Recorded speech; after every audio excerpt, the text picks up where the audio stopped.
Right guys, just thought I'd do a little bit of an update.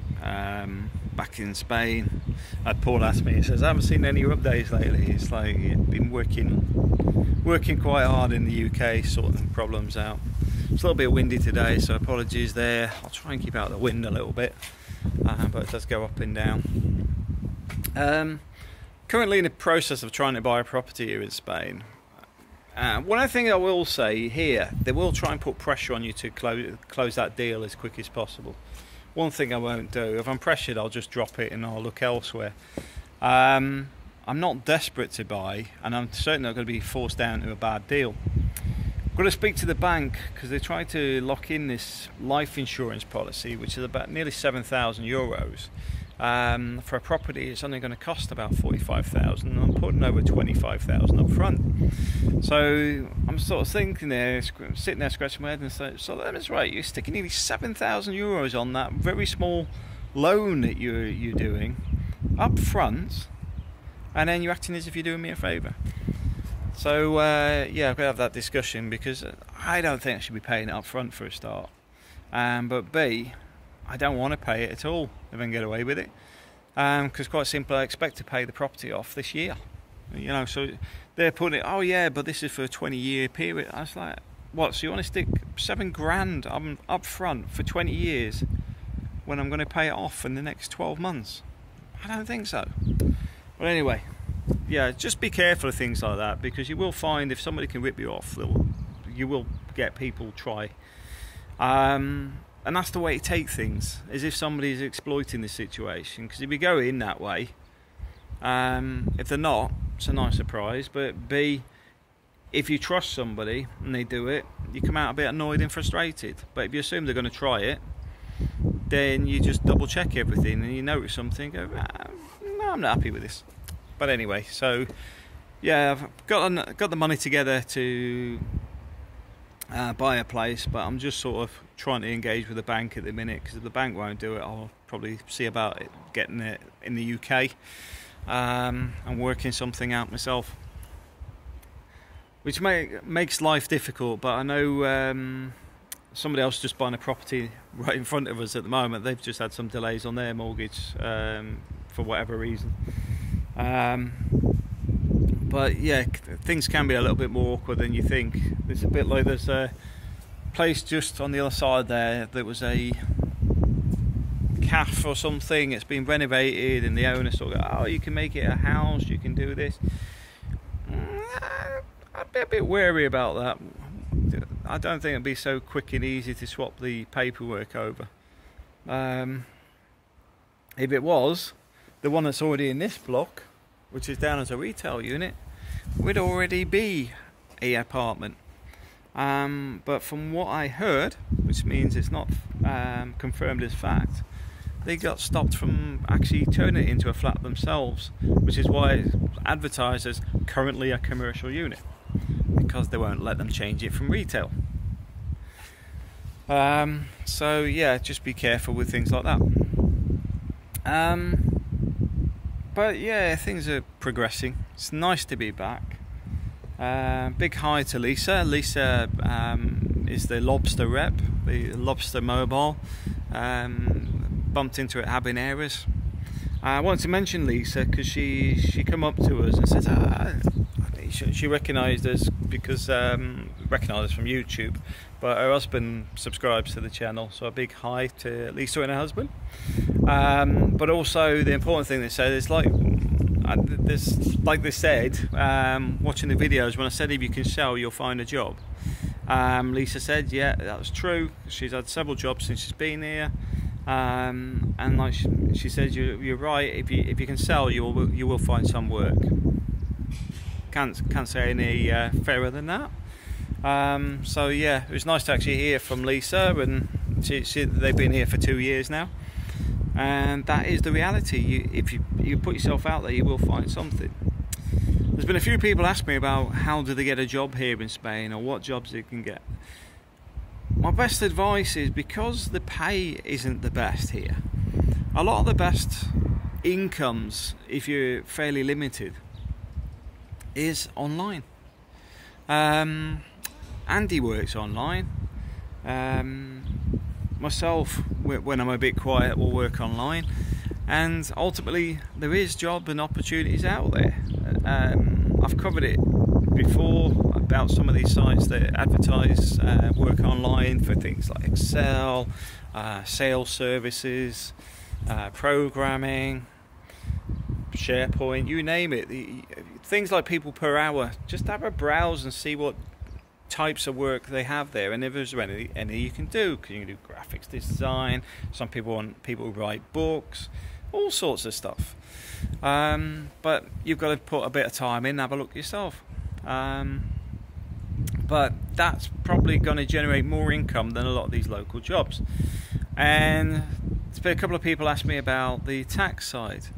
I would have a look at the Estonia about being an e-resident. Look into yourself. I'm not giving anybody any legal advice on that, but that does actually work as well, because you can have a regular income through Estonia, completely above board. But you'll need to research that yourself. I am not walking down that one, but I know several people that's where they generate their. That's where their incomes actually flow through. They've got offices and stuff there, and it comes through Estonia.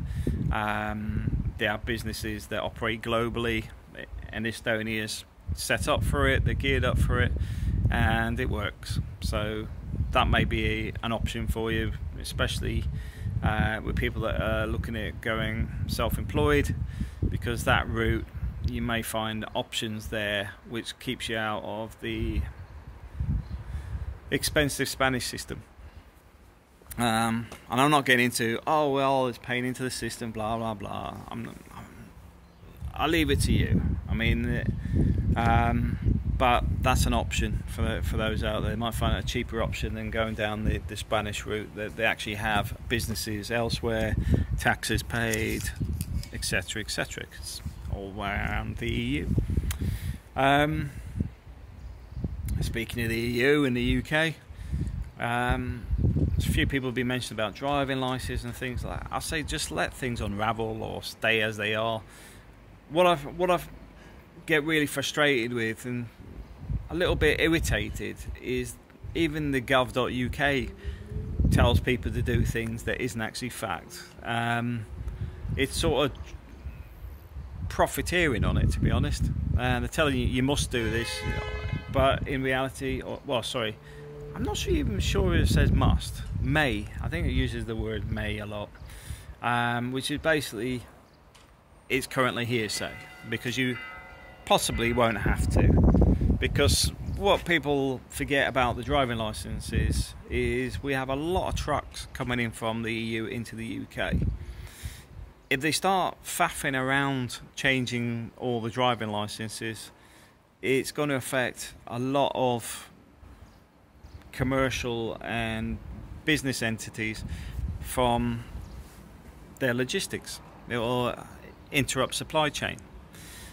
So I'd say just wait and see what happens with that, because I can't see trucks being separate to cars, and I don't think either party want too much hassle on the driving side. So I don't think too much is going to change. We'll just wait and see. The rest of the stuff is the same, because at the moment we get told one thing, and then it's like yesterday, I think it was the Guardian? It might have been the Guardian. It was on about Boris is set to abandon some of the things within this EU agreement, blah blah blah. Just wait and see, because the media just make stuff up half the time. But to be honest, it'll just take time anyway. Nothing's going to be next 3 months, 6 months. It's probably going to take them a year to even get an idea of where they want to be. It took them 3 years to make a decision to leave. But for me, my personal view is I'm simply ignoring most of it until something actually occurs, because at the moment we're not really in or out the EU. We're still stuck in limbo because they're still talking about it. But it does look like the UK's ready for spending a load of cash. So I can see that occurring in the UK to try and stimulate the economy. not getting too involved in that at the minute because I haven't read what they're actually looking at splurging cash on. But generally, it pumps the economy, and then we head into recession shortly after it comes to an end. Whether that's in 5 years' time or 10, doesn't really matter. It's just we simply have the same cycles historically. Pump the economy, let it crash, go into recession, pump the economy. It's just a cycle. So we'll wait and see what happens with that. But for me in La Mata, I've got to say I'm glad to be home, enjoying the sun again. Yeah, somebody did mention about it looks a bit run down here. No, it's late 70s, 80s development, so you do have a lot of similar design buildings. But I'd rather be here than somewhere like Marbella. Marbella, it's not my sort of place. I just like enjoying life, enjoying the simpler life. It's simple as that. I'm not interested in blinging things up and things. It's the same as I find Beyonce rather irritating because I find her quite talentless. But well, that's unfair. I find her talent is focused on simple marketing techniques and not actually music. But anyway, as long as Sony or whoever her brand are making a fortune off the back of it, it's the way the world is these days. But try not to be negative on that one. But the point being is, I'd much rather just have this simplistic life here in Spain. Like the apartment we're looking at buying, it'll be paid off within 12 months and I'll be buying another one. That market isn't going to change much here. If anything, it does seem to be getting busier and not quieter, because somebody did say it was a bit dead here. It's not dead.